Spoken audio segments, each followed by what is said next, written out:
population is a feminist issue, there's no doubt about it. One of the really striking things that have happened to the whole debate about population in the last 30 or 40 years is, well, I guess it was exemplified by going to a couple of UN population conferences. I went as a young journalist to the UN population conference in Mexico City in 1984, where it was all dominated by men really fearful about population growth and saying, not in the public stands, but behind the scenes, we really think the Chinese are doing a good job with their one-child policy and their forced population control. And we can't quite say it, but we really think that's the way the world has to go. 10 years later, the same UN population conference, this time in Cairo, was dominated by women.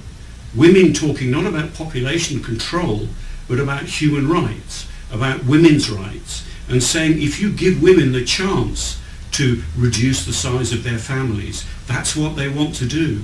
Women don't want to have 5 or 6 children when they don't need to produce the next generation. If you provide them with contraception, the means to reduce their families, the means to control their families, that's what they're going to do.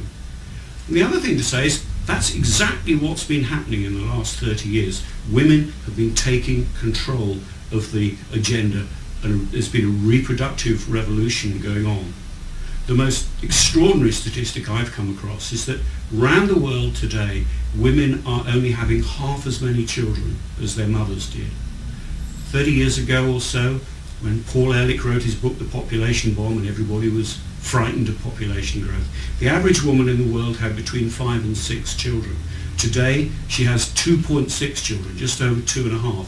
That's getting down pretty close to the replacement level for long-term stability of population.